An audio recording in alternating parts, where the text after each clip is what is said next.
Baik, hari ini topik yang akan kami bahas adalah masjid dan generasi madani. Untuk mengetahui bagaimana sih sebenarnya kaitannya antara masjid dengan generasi madani, saya akan persilahkan kepada Ustadz Eko Nandi Fitriono untuk memberikan penjelasannya. Silahkan Ustadz. Bismillahirrahmanirrahim. Assalamualaikum warahmatullahi wabarakatuh. Waalaikumsalam warahmatullahi wabarakatuh. Alhamdulillahilladzi an'amana bi ni'matil imani wal islam. Asyhadu an la ilaha illallah wahdahu la syarikalah wa asyhadu anna sayyidana wa nabiyyana Muhammadan abduhu wa rasuluh la nabiyya ba'dah. Allahumma shalli wa sallim wa barik ala sayyidina Muhammad wa ala alihi wa ashabihi wa man tabi'ahum bi ihsan ila yaumiddin. Amma ba'du, la hamla wa la quwata illa billahil aliyil azim. Kaum muslimin dan muslimat, para pendengar Radio Republik Indonesia yang insya Allah dimuliakan Allah Subhanahu wa taala.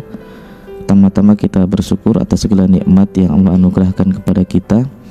Berbagai macam nikmat itu menjadi sempurna manakala kemudian kita bisa mendapati kehidupan untuk menikmati di bulan yang terbaik atau bulan Ramadan ini. Maka kesempatan ini harus kita upayakan, maksimalkan dalam kebaikan, sehingga kita bisa menutup Ramadan dengan amal ibadah yang terbaik. Tentunya diantaranya adalah dengan bersama belajar, mengkaji, memahami konsepsi agama, sehingga menjadi kebaikan dan manfaat bagi kehidupan kita. Salat dan salam tak lupa kita aturkan kepada junjungan kita Nabi Muhammad SAW wa ala alihi wa ashabihi ajma'in, dan semoga pula dilimpahkan kepada kita selaku pengikutnya yang istiqomah jalannya, amin ya rabbal alamin.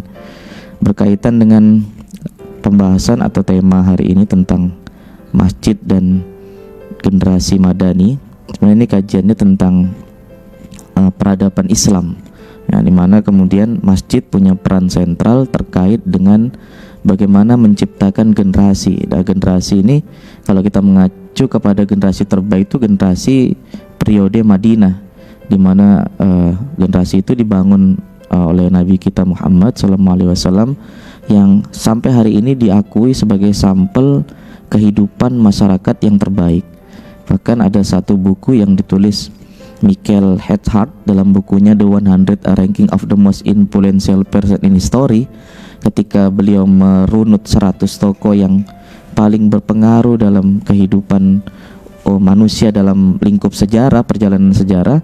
Maka Michael Hart ini pertama bukan orang Islam, bukan pengagum Islam, hanya peneliti sejarah yang secara objektif melihat bahwa Nabi Muhammad betul-betul membangun peradaban yang baik terhadap kehidupan manusia, dari peradaban yang kita anggap dalam tanda kutip itu jahili, ya, atau minazulumati ilan nur, kepada sesuatu yang betul-betul membangun konsep kehidupan layaknya seperti manusia di Arab, atau di semenanjung Arab, Mekah, Madinah itu dalam kondisi tidak baik. Tapi ketika Nabi hadir membawa satu peradaban, apalagi di Madinah, itu peradaban yang bisa dicontoh dalam kehidupan kita, yang oleh orang barat sekarang disebut dengan civil society. Civil society ini ya masyarakat sosial yang menginginkan hidup yang harmonis, rukun, damai dalam perbedaan apapun.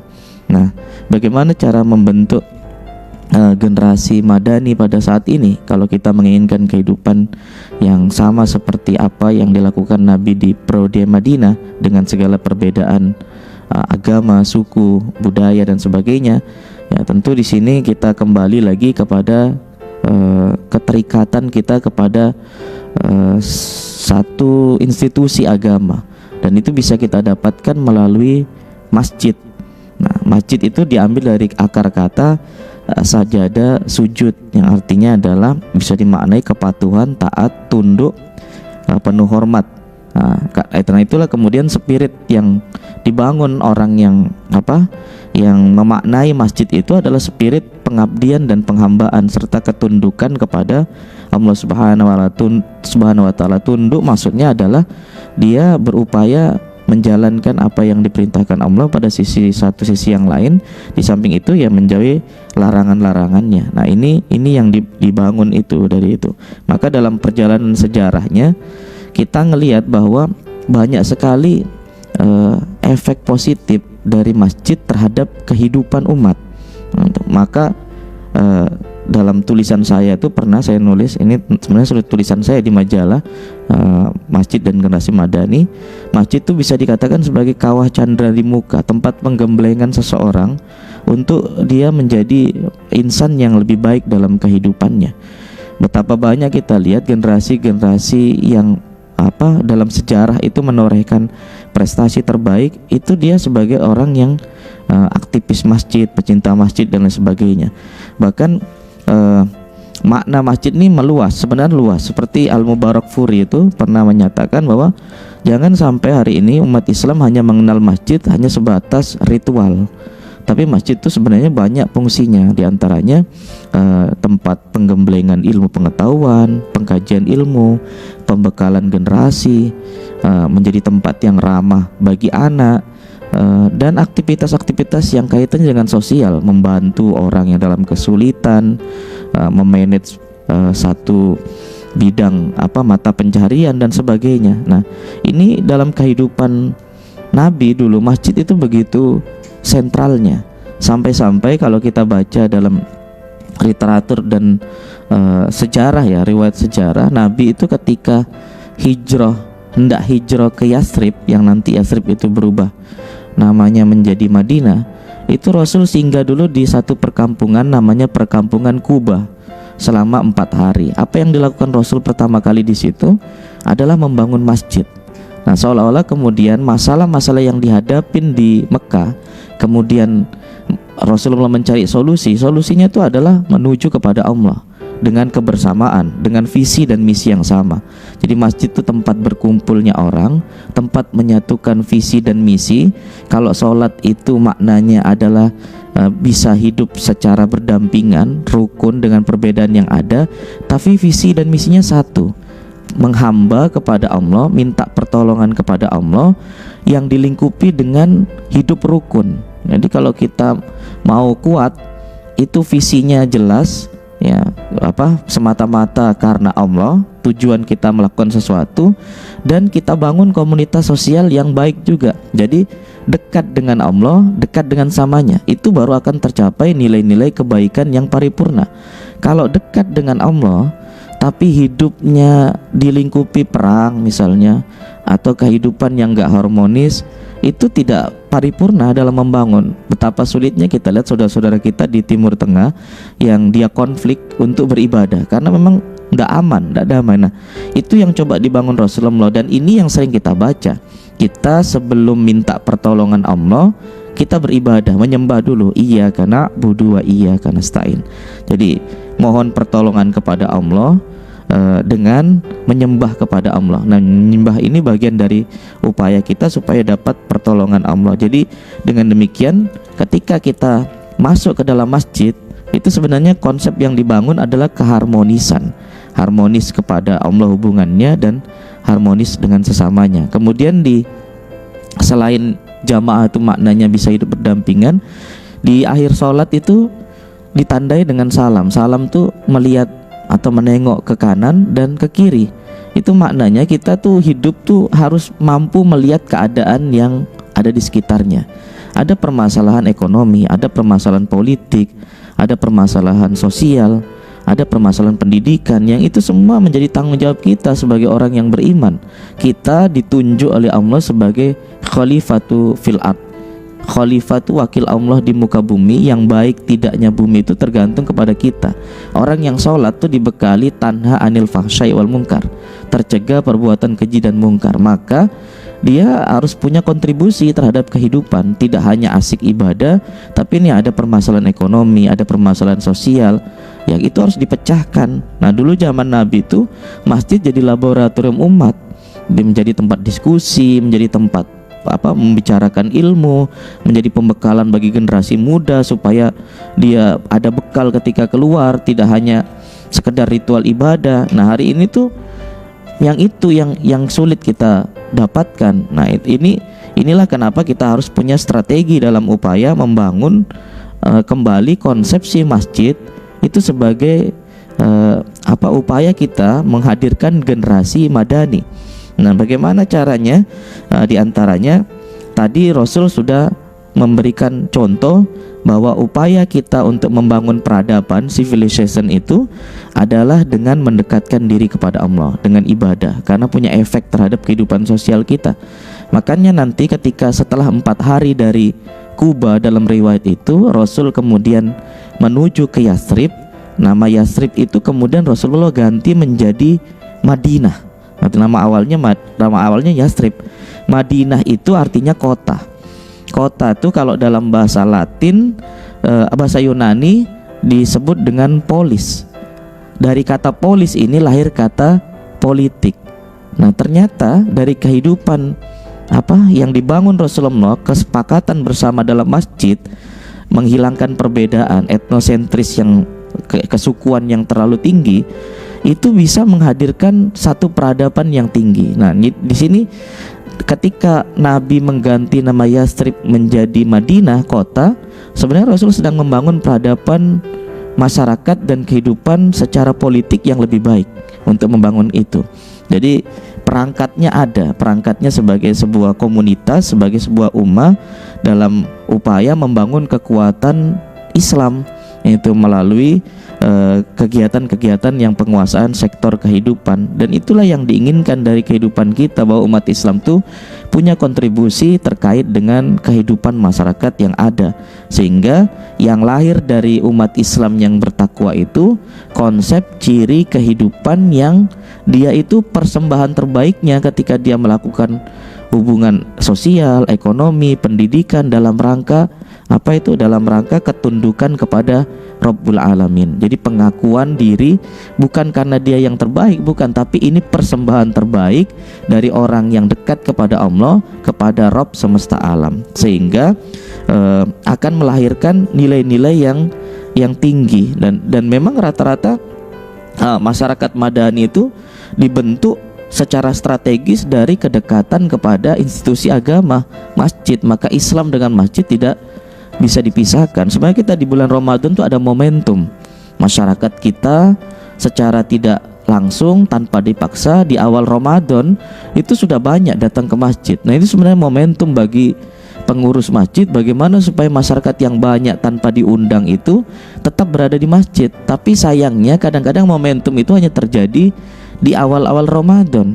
Kenapa? Karena mungkin masjid tidak menyiapkan fasilitas yang secara strategis buat mereka itu terus bisa berada di masjid. Nah, ini penting supaya kita bisa membangun kesepakatan umat, ya, kemudian membangun kekuatan umat dalam rangka punya visi dan misi yang sama dalam kehidupan bersama, karena kita sama dalam ketundukan kepada Allah.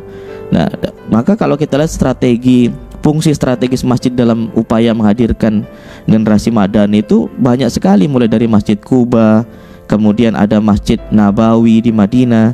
Sebelumnya juga Rasulullah sudah diajarkan diperjalankan dari Masjidil Haram ke Masjidil Aqsa pada peristiwa Isra Mi'raj itu 1 tahun sebelum Rasulullah hijrah ke Madinah.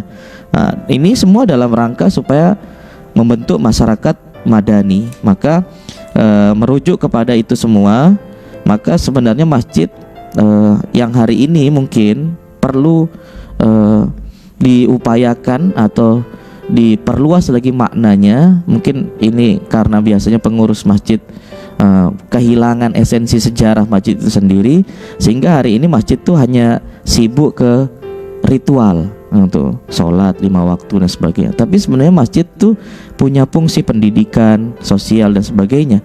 Karena kita sholat terus menerus tapi tidak tahu ilmu sholat, maka itu bukan ajaran Nabi. Maka penting menghadirkan majelis ilmu di dalam masjid. Nah, beberapa hal yang bisa diupayakan sebagai strategi dalam membangun masyarakat atau generasi Madani, diantaranya paling tidak yang pertama, perbaiki dulu kualitas manajemen masjid. Yang pertama, bahwa masjid harus punya multifungsi dalam kehidupan umat.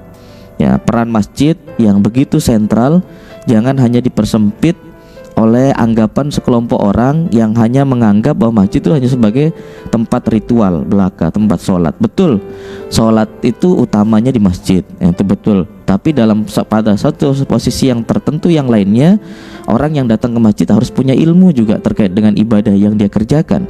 Maka pengurus masjid itu harus membuka majelis ilmu dalam upaya untuk menghadirkan orang yang beribadah tapi punya ilmu, sehingga ibadahnya itu punya motivasi dalam rangka membangun kehidupan dirinya lebih baik dan kehidupan umat, tidak hanya asik sekedar menggugurkan kewajiban. Nah inilah diantaranya dalam lingkup yang luas bisa jadi pembekalan bahkan untuk generasi muda Islam, sehingga generasi muda Islam itu berilmu, beradab. Nah, hari ini sulit kita dapatkan generasi yang beradab karena mungkin saluran-saluran institusi Islam itu tidak mengarah ke situ. Kalau ilmu mungkin gampang didapatkan karena sekali kita mengklik misalnya search di Google mesin pencarian itu kita akan bertemu dengan jawaban-jawabannya. Tapi adab itu tidak diajarkan Google karena dia tidak punya sense untuk membentuk akhlak orang. Nah, masjid itu punya kesempatan itu.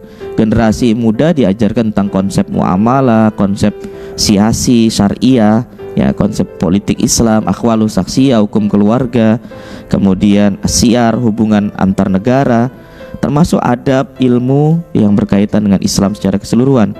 Yang kedua, masjid harus kita gagas sebagai upaya masjid yang sebagai tempat yang paling ramah, termasuk ramah anak. Nah ini bahkan Kementerian Agama sekarang tuh sedang menggagas kalau bisa masjid sebagai tempat, kembali sebagai tempat yang ramah anak, tempat yang nyaman, aman. Karena itulah cara kita supaya generasi kita tuh semakin terikat, terpaut hatinya dengan masjid. Rasul sering membawa cucunya Hasan Husain untuk sholat di masjid, dan sahabat tuh hafal betul kalau Rasul sujudnya lama, ini pasti cucunya sedang main di punggung Nabi. Dan Nabi ketika selesai itu tidak pernah marahin Hasan wal Husain itu, karena Nabi itu khawatir kalau cucunya ini dimarahi, seolah-olah kemudian anak-anak tuh jadi problem kalau dibawa ke dalam masjid. Tapi Rasulullah tidak begitu. Rasulullah itu membuat nyaman cucunya di dalam masjid agar kemudian ada keterpautan masjid di dalam diri cucunya ini, dalam diri anak-anak kita, sehingga kalau anak-anak itu merasa nyaman dengan masjid, maka dia tidak akan mencari kenyamanan di luar masjid. Hari ini mungkin generasi kita tuh nyaman nongkrong di kafe berjam-jam, nyaman di pojokan main games berlama-lama, nyaman di tempat-tempat keramaian. Dia nggak merasa nyaman di masjid. Itu jangan-jangan kita yang keliru memanage supaya generasi kita nyaman dengan masjid. Nah jangan sampai kemudian ada juga anggapan masjid tertutup bagi anak-anak. Nah ini juga kearoganan pengurus masjid kadang-kadang yang suka mengusir anak-anak dari dalam masjid. Coba cari contohnya dalam literatur sejarah, riwayat yang menunjukkan bahwa anak-anak terusir dari masjid. Tidak ada. Itu hanya kita aja tuh yang merasa seolah-olah kita tuh ibadah tidak mau diganggu. Itu kan egois sekali. Padahal kita tuh beribadah tuh merasa terganggu karena kita nggak fokus dengan ibadah kita. Seandainya kita fokus, itu mungkin kita tidak merasa terganggu dengan keadaan yang ada di sekitar kita. Nah itu yang disebut dengan khusyuk. Sahabat itu, diantaranya para sahabat, perang kemudian terkena senjata sampai menancap di tubuhnya, misalnya panah, itu sholat dulu baru kemudian dicabut, baru nggak terasa sakitnya. Nah ini kita sudah sholat masih terasa juga dengan hal-hal yang mengganggu di luar kita. Nah maka ini penting, dan kita khawatir kalau di dalam masjid itu sepi dari anak-anak. Siapa yang akan meneruskan generasi Islam ke depan? Orang-orang yang tua itu tidak mungkin selamanya hidup. Maka ada generasi-generasi kita yang perlu kita ajarkan, perlu kita upayakan mereka sebagai tangga estafet yang meneruskan kita di masa depan. Nah tentu kita harus banyak mendekatkan dia kepada nilai-nilai itu, sehingga kita punya harapan besar bahwa ketika kita nggak ada generasi yang meneruskan yang terbaik. Yang terakhir, yang ketiga, strategi kita membangun generasi madani dari masjid adalah masjid harus menjadi basis kekuatan umat. Yaitu masjid merupakan tempat berkumpul banyak orang, minimal 5 kali dalam sehari. Dalam satu pekan ada yang lebih besar komunitasnya, sholat Jumat. Dalam tahunan ada yang lebih besar, seperti Idul Fitri dan Idul Adha. Nah ini tempat berkumpul. Nah biasanya tempat berkumpul ini dalam kehidupan sehari-hari oleh sahabat itu dijadikan momentum untuk bersapa, tegur, bersilaturahim, bahkan saling menanyakan kabar. Kalau ada yang biasanya ke masjid, tidak ke masjid, maka ditanya, jangan-jangan dia sakit. Ada yang ke masjid, tidak pernah ke masjid, jangan-jangan dia dalam keadaan sulit. Termasuk yang belum pernah ke masjid, itu pun harus menjadi perhatian kita, supaya saudara-saudara kita ini kita ajak ke masjid. Makanya Adang Wijaya dalam bukunya Masjid Insight, beliau mengutip perkataan Sunan Gunung Jati, itu pakai bahasa Jawa, ingsun titip tajuk lan fakir miskin. Jadi ungkapan singkat ini mengandung makna bahwa masjid itu punya peran penting, tidak hanya sebagai tempat singgah bagi orang yang ingin sholat, tapi juga menjadi wahana kebutuhan, termasuk mereka yang dalam keadaan kekurangan finansial. Nah, mungkin di bulan Ramadan kita dapat itu masjid sebagai pengumpul zakat, sedekah, infak dan sebagainya. Tapi itu kalau bisa jangan hanya berhenti di bulan Ramadan, harus terus ada, mengupayakan supaya masjid tidak hanya meminta tapi juga memberi. Nah, karena pada hakikatnya kan itu uang dari umat tuh harus dikelola untuk kepentingan umat. Jangan sampai masjidnya mewah, masjidnya mentereng, masjidnya mau dibilang wah, tapi ternyata di samping masjid kanan kirinya itu ada orang miskin yang membutuhkan. Itu betapa zalimnya yang mengelola masjid. Nah, itu betapa tidak pedulinya. Padahal umat itu menjadi kuat manakala ada kepedulian kita yang dibangun secara bersama, secara kolektif. Dan itulah fungsi daripada dana umat yang umat kumpulkan dari masjid. Bukan hanya untuk pembangunan masjid, bukan hanya ngurusin AC-nya masjid, listriknya masjid, bukan hanya ngurusin masalah atap bocor atapnya masjid, bukan. Tapi masalah-masalah ekonomi, masalah keperluan kebutuhan umat itu harus diupayakan bagaimana supaya umat Islam itu menjadi umat yang tidak minta-minta, apalagi keluar daripada akidah Islam hanya karena kemiskinannya. Kadal fakru ayyakuna kufron, bahaya sekali. Itu tanggung jawab kita.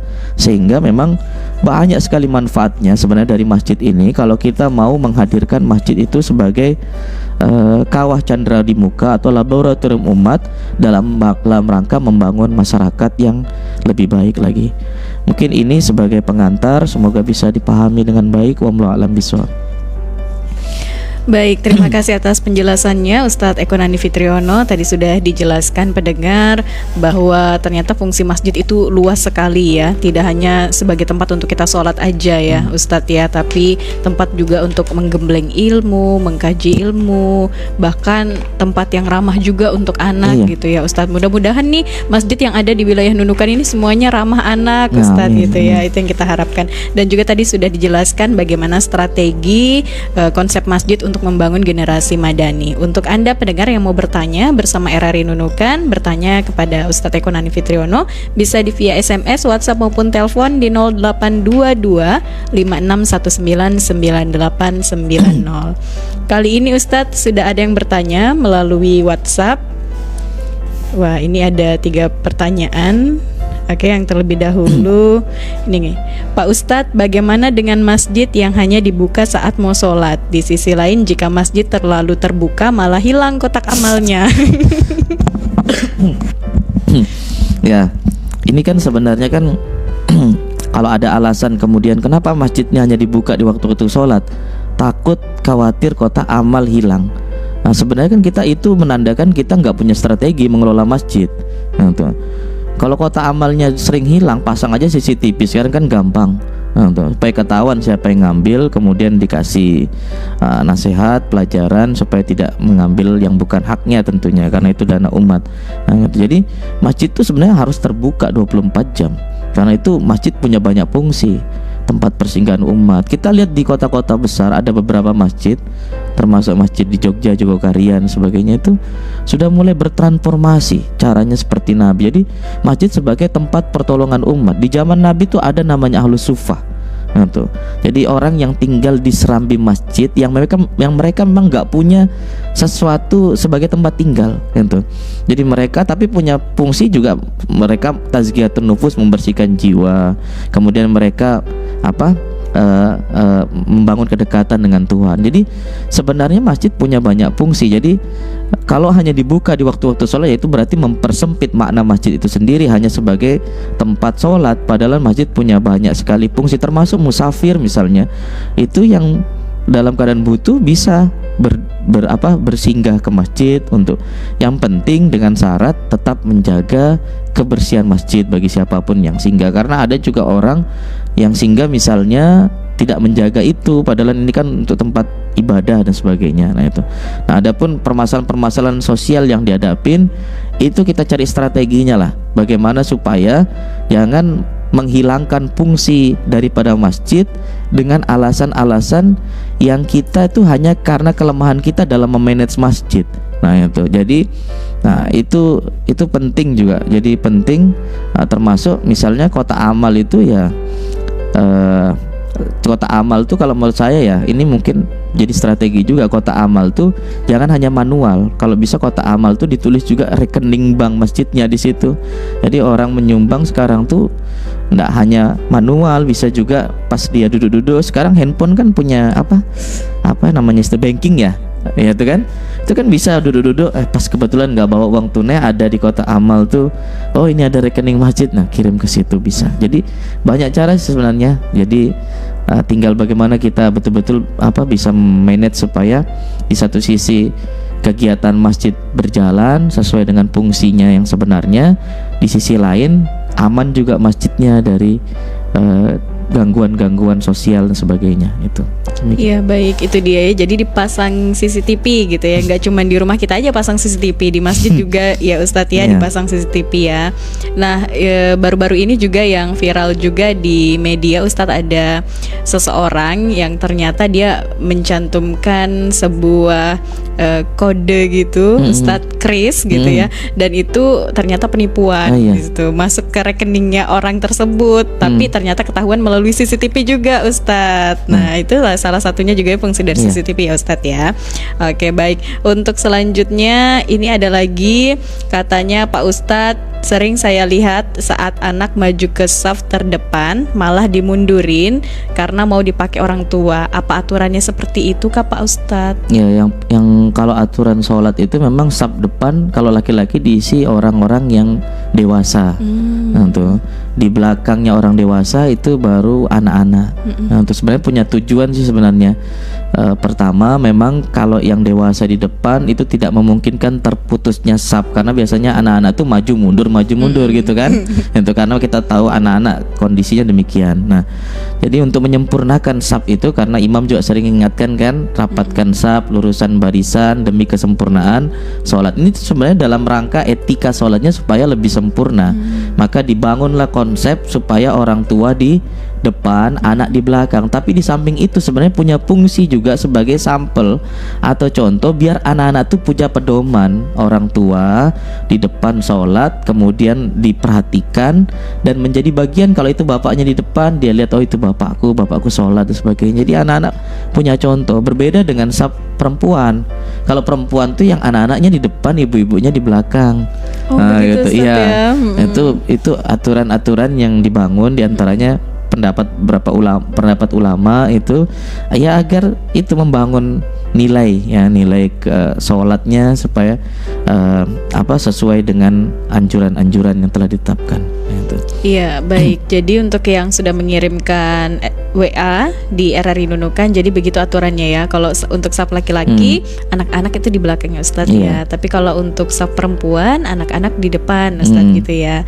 Baik, itu sudah aturannya seperti itu. Kemudian tapi tidak baku, artinya dalam tidak kondisi baku, ya, anak-anak tuh punya, memang sudah dianggap sudah pintar dan sebagainya, kan nggak harus nunggu orang tua dulu di depan, karena orang tua ini juga tidak mengambil saf itu. Jadi bisa aja, yang penting tadi itu yang terjaga, misalnya jangan sampai terputus safnya dan sebagainya.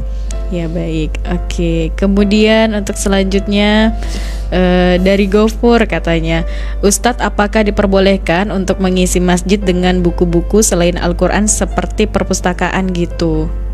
Iya, selama tidak mengganggu ibadahnya orang yang ada dalam masjid, itu tidak menjadi masalah. Bahkan kalau bisa ada pojok corner tuh, pojok baca buku termasuk perpustakaan, ini penting. Nah, tuh, karena kita itu kegiatan-kegiatan di masjid tuh diantaranya bisa diisi dengan pengetahuan-pengetahuan agama, nah, tuh, atau pengetahuan-pengetahuan secara umum yang itu bisa kita bangun dari masjid. Malah kalau menurut saya dulu waktu peradaban Islam maju yang saya baca itu di Cordoba, di Spanyol, itu masjid-masjid tuh punya perpustakaan koleksi buku yang ratusan ribu. Itu menandakan kan berarti umat itu membaca. Nah, kita hari ini tuh ketinggalan informasi, kemudian tidak membangun peradaban, ya karena kita nggak punya jendela ilmu melalui membaca itu. Nah, akan lebih bagus kalau misalnya memang masjid punya multifungsi, diantaranya ada perpustakaan umat. Nah, ini kan yang sedang digagas oleh program Kementerian Agama supaya masjid itu punya perpustakaan. Nah, tapi saya lihat program ini kadang jadi seremoni aja. Jadi dia panggil pelatihan tapi mentoringnya kemudian eksekusinya tuh tidak ada. Nah, untuk saya mana sih misalnya kita lihat mana contoh masjid yang punya koleksi buku untuk bacaan umat. Di Nunukan sangat sedikit atau mungkin sangat kurang, bahkan mungkin tidak menjadi perhatian utama. Nah, itu padahal dulu kita maju karena umat kita membaca, umat kita punya ilmu dan berpengetahuan, bukan cuma ahli ibadah. Nah, tetapi memang ahli ilmu, sehingga kalau dia beribadah pakai ilmu. Nah, tapi catatannya selama buku-buku itu tidak mengganggu, jadi ada tempat khusus lah, kalau bisa ditempatkan khusus itu. Malah kalau saya punya pemikiran tuh masjid itu ada tempat khusus membaca, tempat khusus diskusi, tempat khusus untuk ya berkumpul lah, supaya masjid itu punya alternatif. Tidak hanya orang datang ke situ sholat, tapi memang di situ juga ada pojok baca, diskusi, bahkan kajian ilmu. Mahasiswanya ke situ karena ada koleksi bukunya yang banyak.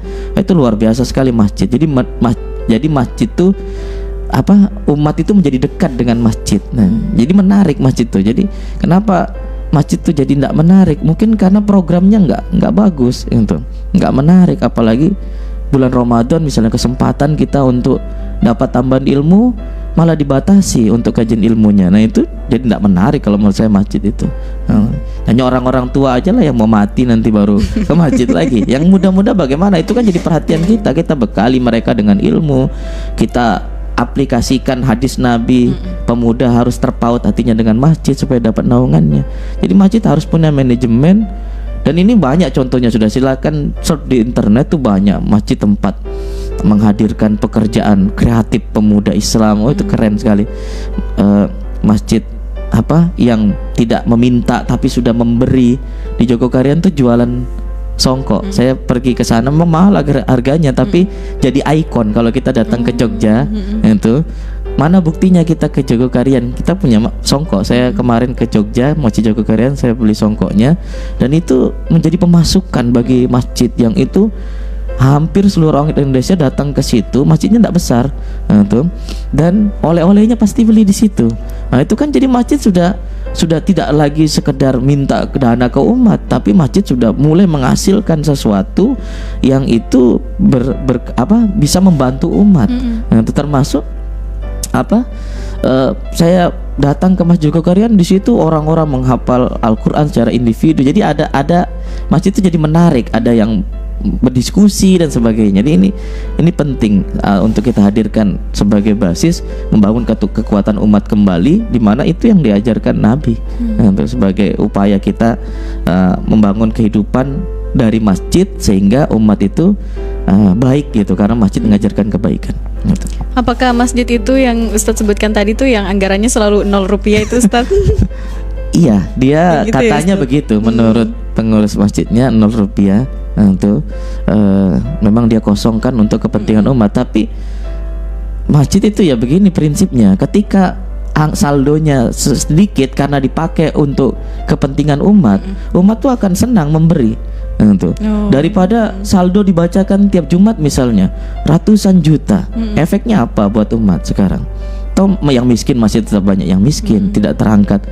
Maunya ada peminjaman modal yang mengangkat dia kualitas kehidupannya, Atau kalau itu dianggap peminjaman, dia boleh mencicil tanpa bunga misalnya.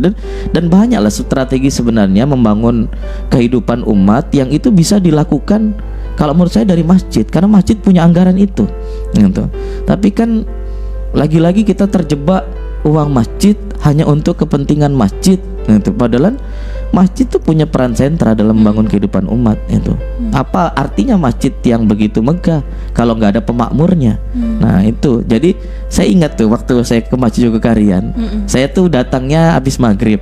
Jadi saya sempat sholat maghrib, saya jamak karena saya musafir itu. Jadi saya nggak sholat isya. Ketika saya habis sholat itu, saya mau beli di depannya tuh nasi goreng itu di depan, karena saya lapar kan, agak jalan jauh. Itu ketika azan sudah nggak bisa kita beli itu. Dia punya penjual tuh bilang, "Mas, ini berhenti dulu ya."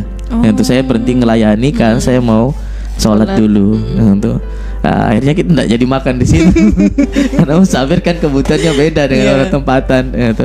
Memang aktivitas orang jualan di situ, di sekitarnya sudah ada jualan-jualan itu, jadi membuka keran juga ekonomi umat itu, karena masjidnya jadi makmur, ekonominya terangkat, sosialnya ada. Bahkan yang jualan tuh hafal, ini dari sini ya, dari sini, karena dulu ada yang dari sini. Jadi banyak sudah yang jadi tempat-tempat kunjungan itu. Wah, jadi menarik juga ya Ustadz ya, apalagi kalau di Nunukan ini punya oleh-oleh, misalnya menjual songkok juga tapi menggunakan batik Wulan Tatibu songkoknya gitu Ustadz. Itu bisa itu. Baik, terima kasih jawabannya Ustadz. Terima kasih untuk yang sudah bertanya tadi. Terus selanjutnya, Pak Gofur ya yang tadi bertanya ya.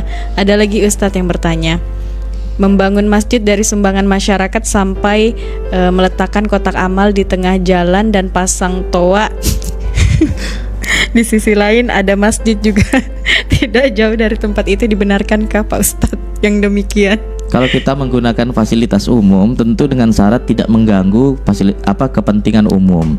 Nah, tuh. Dan juga taruh kotak amal terlalu di tengah jalan, nanti mengganggu atau ketabrak, tidak jadi dapat kan maksudnya. Tapi apapun lah upaya itu, selama kemudian tidak dengan jalan maksiat, sebenarnya tidak masalah, karena membangun kesadaran masyarakat itu kan banyak hal, melalui kotak amal kah, melalui permintaan proposal kah, sumbangan dan sebagainya. Nah, selama kemudian niatnya supaya orang melakukan kebaikan, karena ada tuh orang yang baru mau melakukan kebaikan tunggu dipaksa, nggak apa-apa daripada nggak dia melakukan kebaikan sama sekali kok. Saya juga dengar ceritanya yang di Masjid Jogokarian dulu tuh orang-orang tuh jarang sholat, terus dikasih undangan kayak orang nikah tuh katanya, karena dia punya program mensolatkan orang yang hidup. Selama ini kan kita sholat kan mensolatkan orang yang mati, yang tidak pernah sholat itu. Nah, jadi pengurus masjidnya tuh pengen supaya orang yang masih hidup nih sholat gitu. Nah, karena itu kan kewajiban, maka dikasih undangan yang cantik, kemudian ya kayaknya orang ngundang nikah gitu. Baru ada tergugah sedikit ke masjid gitu. Nah, saya juga pernah tinggal di kampung dulu, saya buat strategi remajanya jarang ke masjid. Kenapa saya lihat? Karena yang azan orang tua, yang ngurus masjid orang tua, kayaknya nggak ada kesannya mempersilakan yang muda. Jadi saya buat jadwal azan. Saya datangin rumahnya satu-satu yang muda-muda. Azannya. Akhirnya mereka ada yang mau azan tuh karena terjadwal. Nah, ternyata ini kan cuma butuh perhatian aja. Nah, termasuk diantaranya bagaimana masjid mau dibangun gitu ya. Ya diantaranya itu bisa melalui kota-kota amal. Itu ada masjid di sekitarnya. Ya kalau ada masjid di sekitarnya yang sudah lebih bagus, ya maunya masjid yang sudah bagus itu membantu yang kurang bagus atau dalam pembangunan. Karena sama aja dana umat itu kan dikelola untuk kepentingan masjid juga. Nah, tuh. Ya jangan sampai ada masjid yang begitu dominan sampai ratusan juta, ada masjid yang kasihan tidak jadi itu. Ya mungkin bukan kesalahan masjid yang megah juga, mungkin karena manajemen pengelolaannya yang kurang sigap atau kurang lincah dalam mencari dana pembangunan masjid. Tapi kita yang tahu kebetulan kita pengurus masjid, ya bantulah supaya dana umat ini tetap jadi jariah, terputar dia, tidak mengendap, tidak mengendap di situ, karena umat itu akan senang kalau dan bisa jadi pahala yang mengalir kalau uangnya yang disumbangkan ke masjid terus bisa untuk kepentingan yang itu bermanfaat untuk kehidupannya, tentu pahala yang dimaksud. Nah, itu yang diharapkan. Iya, artinya masjid itu juga nggak boleh saingan ya Ustadz Nah, ya. itu dia. Kalau dalam hal kebaikan mungkin bisa ya Ustadz ya. Kalau menurut Mungkin saya saingan program-programnya. dalam memakmurkan jamaah, Iya, menurutnya menurut saya bukan saingan dalam arti mewah-mewahan. Nah, tuh. Ya kalau begitu mah kita sedang apa itu ya, sedang menuju memang hari kiamat memang tandanya ya. Orang bangun masjid megah begitu luar biasa tapi pemakmurnya nggak ada. Nah, tuh. Jadi ya kalau mau saingan majelis ilmu, saingan jamaah. Nah, tuh, dalam memakmurkan, nah itu baru keren. Keren ya Ustadz ya.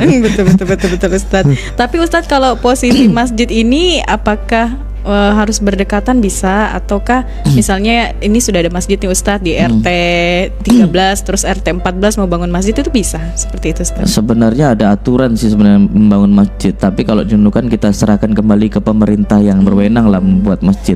Kalau saya tinggal di Jawa, memang di dalam satu desa itu memang ada beberapa masjid. Tapi kalau sholat Jumat itu tidak semua masjid dipakai. Nah, tuh, ada masjid tertentu yang memang dijadikan masjid, istilahnya masjid apa ya? Masjid jami ya istilahnya itu, yang itu digunakan untuk kepentingan yang lebih besar ya umat seperti sholat Jumat. Sehingga sebenarnya kita tuh juga hati-hati dengan banyaknya masjid itu justru tidak mempersatukan umat kadang-kadang. Di Nunukan nih ada kok dalam satu RT bahkan sampai 3 masjid mungkin ada. Dan kita kalau lihat itu miris, kenapa? Jamaahnya sedikit-sedikit semua. Nah tuh. Saya baru ini juga di daerah ujung-ujung sana berdakwah itu. Dia bilang bagaimana ya Ustaz dengan keadaan begini. Saya bilang kita boleh saja, aku bilang bangun masjid, aku bilang. Tapi kalau bisa jangan semuanya menyelenggarakan kegiatan ada satu waktu misalnya sholat Jumat itu ditempatkan, ada kesepakatan pakai masjid ini supaya umat tuh bersatu. Nah, itu yang diinginkan itu. Nah, makanya ada aturan-aturan sebenarnya, tapi saya tidak berbicara itu karena ini juga terkait dengan izin yang diberikan pemerintah kan terkait dengan pembangunan masjid itu sendiri. Nah, baiknya memang itu kembali lagi, kadang kita dinunukan juga sebatas kalau nggak masjid Ustadz nggak ada pendapatan. Itu kadang alasan.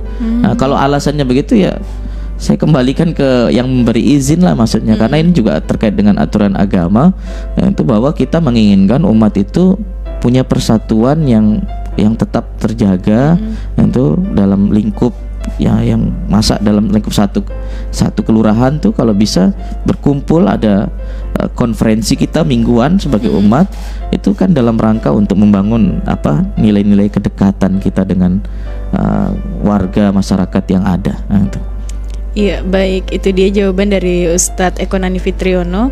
Tapi sepemikiran saya jadinya Ustadz berarti membentuk kepengurusan masjid ini juga nggak bisa sembarangan ya, harus orang-orang yang kreatif juga ya Ustadz ya. Betul. Biar masjid ini bisa menarik banyak jamaah gitu ya Ustadz ya. Pertama kalau menurut saya pengurus masjid itu harus orang yang punya pengetahuan agama, itu penting. Karena ini ngelola masjid, bukan ngelola kafe atau ngelola warung. Nah, tuh, jadi nggak sembarangan. Sehingga ketika dia membangun masjid, memanajemen masjid itu berdasarkan ilmu sesuai dengan aturan agama tentunya. Yang kedua, kreativitas zaman sekarang. Zaman berubah, tantangan yang dihadapi berubah. Kalau pengurus masjid hanya diisi orang-orang tua, dia akan cerita masa lalu. Sekarang zaman berbeda. Nah, tuh. Maka ajarkan anakmu sesuai dengan zamannya, karena tantangan kita berbeda. Nah, masjid juga harus diisi orang-orang yang kreatif. Nah, selain punya pengetahuan agama, kreatif, sehingga masjid itu masjid itu menjadi menarik kalau menurut saya. Itu aja intinya kan begitu. Bagaimana orang mau memakmurkan masjid, itu yang kita sekarang nih dinunukan tuh. Mungkin belum ada yang dominan kalau menurut saya. Seandainya ada masjid yang dominan dalam mengelola, memanage, kemudian membangun kreativitas inovatif dalam upaya menarik jamaah supaya memakmurkan masjid, itu mungkin menjadi pilihan alternatif. Karena di Nunukan nih kita tidak jauh-jauh jaraknya, itu gampang dijangkau. Artinya kalau kita mau ke masjid ini jadi pilihan kita ke sini. Karena kenapa? Oh, ada programnya ini dan sebagainya. Jadi jangan terlalu pede dengan masjid megah, mewah, cantik gitu. Ya kalau tidak ada programnya, orang akan memilih yang sekarang itu yang program-programnya yang menarik gitu. Nah, itu harus menjadi perhatian pengurus masjid hari ini. Itu pasti. Nah, makanya rekrutmen kita pengurus masjid Di antaranya yang muda-muda juga lah, karena mereka tuh kadang ada ide-ide yang baru gitu, yang itu bisa kita pertimbangkan kalau misalnya tidak melanggar aturan-aturan kemasjidan untuk supaya bagaimana umat itu semakin cenderung ke masjid. Gitu. Insya Allah kalau umat sudah banyak ke masjid, kehidupan kita akan aman, damai. Itu karena orang-orang yang memakmurkan masjid itu orang-orang yang secara kehidupannya itu akan baik di masyarakatnya. Insya Allah begitu. Ya, baik. Ada lagi yang bertanya melalui FB, Ustadz. Katanya, Assalamualaikum Ustadz, terima kasih atas waktunya. Saya mau bertanya, sebagai pengurus masjid, kami sudah maksimal mengatur buka puasa di masjid. Banyak yang mengantar makanan, tapi sedikit jamaah yang buka puasa di masjid, sehingga kami memberikan makanan yang tidak termakan itu ke panti asuhan. Itu fenomena yang terjadi di masjid kami, Ustadz. Gimana tanggapannya, Ustadz? Program buka puasa bersama di masjid itu kan program kita. Nah, tuh, biasanya kita minta jadwal, kita berikan jadwal ke masyarakat supaya bawa makanan harian. Bagus, sebenarnya itu bagian dari mengamalkan hadis Nabi, man fattara shaiman, barang siapa yang memberi makan orang yang berpuasa, dia akan dapat pahala sama seperti orang yang berpuasa tanpa dikurangi pahala orang yang berpuasa sedikit pun. Artinya kita jadi wasilah bagi orang lain supaya orang yang lain itu yang kasih makanan dapat pahala yang banyak karena kasih makan orang. Tapi ternyata kondisi di lapangan ketika banyak orang taruh makanan di masjid, yang mau makan kurang. Nah itu. Nah betul, supaya tidak membazir bisa diserahkan ke panti asuhan. Tapi bisa juga dibuat program karena panti asuhannya misalnya jauh. Kenapa nggak ke tetangga-tetangga masjid aja? Itu kan lebih menganggap atau perhatian kepada tetangga sekitar masjid. Oh masjid tuh bagus loh. Itu kita nih nggak enak sering dikasih masjid, kok kita nggak pernah ke masjid gitu kan. Kita nggak bilang kok ke masjidnya kita kasih makan, enggak. Tapi kita kalau kita kasih baik orang, itu orang nanti akan ada perasaan, masjid selama ini sudah ngasih bantuan, ngasih makanan. Di rumah kita loh kalau enggak dibantu masjid buka puasa paling cuma bakwan. Nah ini ada tambahan dari masjid. Nah, kalau tiap hari begitu, insya Allah yakin yang di sekitar masjid itu nanti mau ke masjid. Nah, tuh. Kalau ada apa-apa terkait dengan masjid, dia bantu. Kenapa? Karena masjid sudah demikian bagusnya. Jadi kita lihatlah peluang-peluangnya. Kalau ke panti misalnya, jauh betul panti misalnya, yang dekat-dekat aja dulu. Ya, karena memang fungsi sedekah tuh yang dekat tuh lebih bagus sebenarnya daripada yang jauh. Kalau ada keluarga kita, saudara kita yang memang butuh dibantu daripada orang lain, keluarga kita dulu. Ada silaturahimnya, ada kebaikannya. Itu silaturahimnya menyambung tetap utuh nilai persaudaraannya dan bantu, jadi dapat dua pahala, bantuannya sama bantuannya. Nah itu begitu caranya kita. Termasuk diantaranya masjid, kalau misalnya tiap hari itu tersisa makanan, buat program tambahan. Misalnya habis sholat tarawih, tadarus Al-Quran. Ini kan sudah mulai banyak ditinggalkan. Tadarus Al-Quran, siapkan makanan sisa tuh yang banyak-banyak. Biar dia datang nggak baca Quran, pergi makan aja kan sambil dengar Al-Quran nggak apa-apa. Nah, itu kan strategi aja. Para jamaah diumumkan, para jamaah yang mau datang ke masjid silahkan, tidak perlu baca Quran, ini ada makanan sisa, cukup mendengarkan bacaan Al-Quran, karena itu bagian daripada kebaikan. Nah, itu daripada jamaah di rumah dengar dangdut, dengar pop apa semua, ke pasar malam. Nah, itu cari makanan di masjid, banyak makanan. Nah, itu kalau bisa undang mereka makan. Nah, itu habis para jamaah sholat tarawih karena mungkin capek, itu ini ada makanan sisa, makan kita habis sholat. Atau kalau namanya tarawih gitu itu cepat kan. Sebenarnya tarawih kita kan cepat. Tarawih itu kan maknanya sholat yang ada istirahatnya. Nah misalnya 8 rakaat atau 4 rakaat istirahat dulu makan. Makan bisa, semuanya bisa, ya? Nggak masalah. Itu baru lanjut lagi. Kan itu asik itu maksudnya ya kan. Gitu. Cuma kita kurang kreatif aja mengelola masjid itu. Jadi kesannya seolah ya begitu-gitu aja jadinya. Itu bagus kita buat ada kegiatan makan bareng setelah sholat tarawih. Wah itu bagus. Ada masjid di sini yang setiap habis Jumatan itu makan dulu. Ada beberapa masjid di Nunukan. Oh ada ya? Ada ya? Ada tapi nggak banyak. Ada yang kasih makan kita. Jadi para jamaah jangan pulang dulu. Ini ada snack atau makanan yang bisa dimakan, ada minuman, silakan dinikmati. Itu ada beberapa masjid yang masih seperti itu di Nunukan. Nah, itu bagus sekali kalau menurut saya. supaya jamaah tuh semakin punya motivasi. Gak apa-apa lah motivasi pertamanya cari makan, nanti lama-lama kan dia berupaya untuk semakin dekat sama masjid. Nah itu strategi kita. Wah, keren nih Ustadz ya. Jadi sebelum ke panti asuhan mungkin bisa diberikan juga makanannya ke tetangga-tetangga sekitar masjid itu ya Bapak ya. Mudah-mudahan apa yang disampaikan oleh Ustadz Ekonan ini bisa menjadi inspirasi juga untuk para pengurus masjid, termasuk Bapak juga yang sudah bertanya bersama RRI Nunukan. Satu lagi nih Ustadz, pertanyaan Ustadz.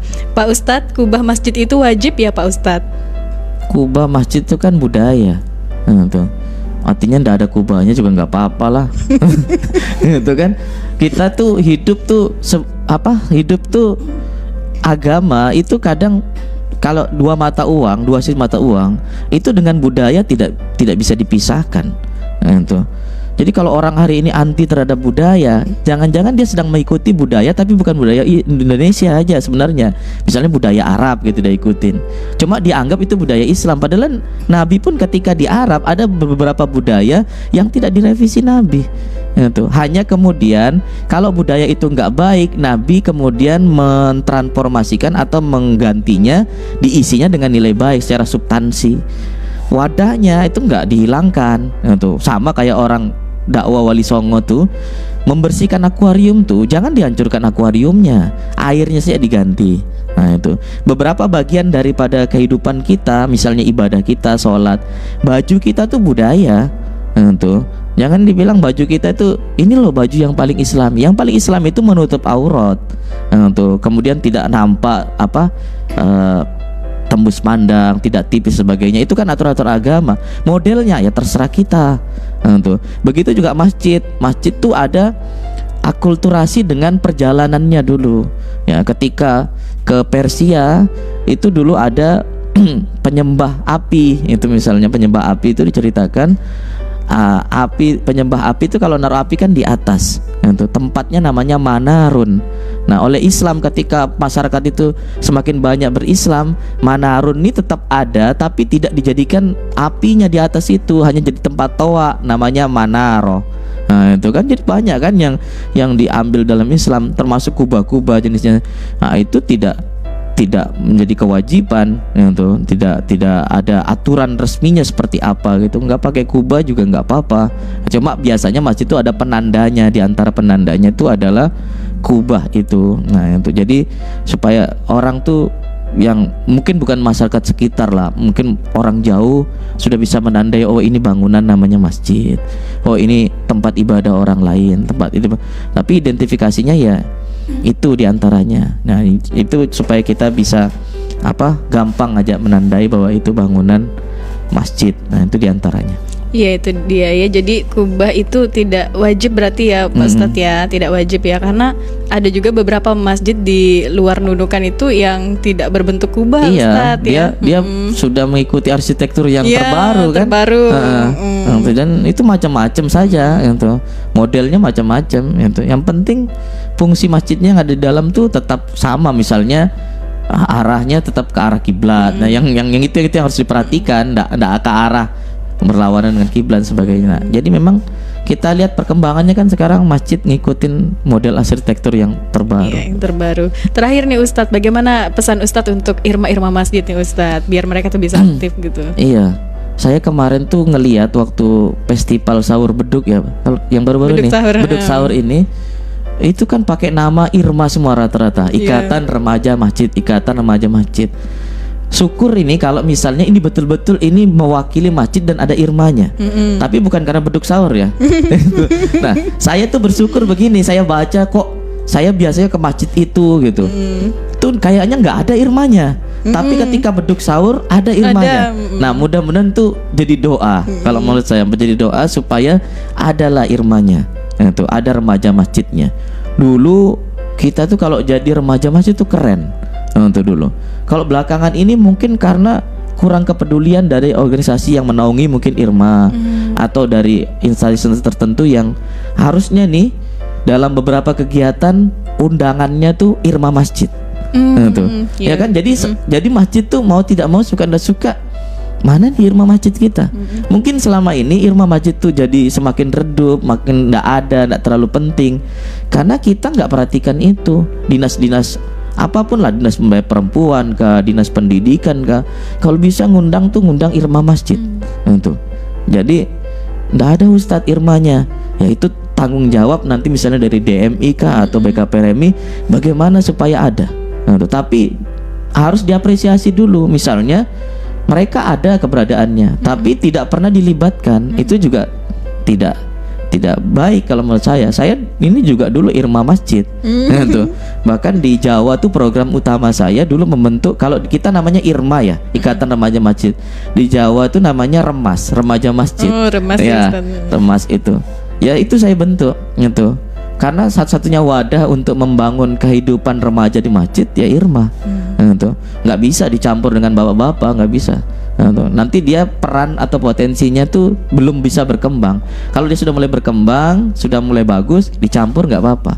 Tapi kalau belum, ya dia harus kita punyakan wadah perkembangan sendiri. Kami dulu remaja masjid itu ada, kalau bapak punya yasinan, kami juga punya yasinan sendiri. Gitu ya nggak apa-apa kan. Nanti kan kita jadi bapak-bapak. Maka masa kita nggak pernah punya wadah yang kita melatih. Jadi di remaja masjid itu enaknya karena setara. Kita sudah belajar MC-nya, belajar tilawah Qur'annya, sholawat dan sebagainya. Nah ini mungkin perlu perhatian kita bersama, termasuk yang punya kepentingan itu libatkanlah remaja masjid. Karena bagaimana kita mau mengharap membentuk karakter pemuda yang baik kalau tempat atau wadahnya tidak pernah kita perhatikan dan tidak pernah kita apresiasi. Nah itu, kita membentuk anak yang berkarakter baik, maka kita apresiasi wadahnya, kita perbaiki wadahnya, di antaranya melalui remaja masjid. Iya, mudah-mudahan nanti RRI bisa buat kegiatan bersama dengan remaja masjid itu yang ini, kita Ustadz, harapkan ke depannya. Baik, terima kasih Ustadz atas kehadirannya untuk memberikan informasi dan berdialog seputar topik kita hari ini, masjid dan generasi madani.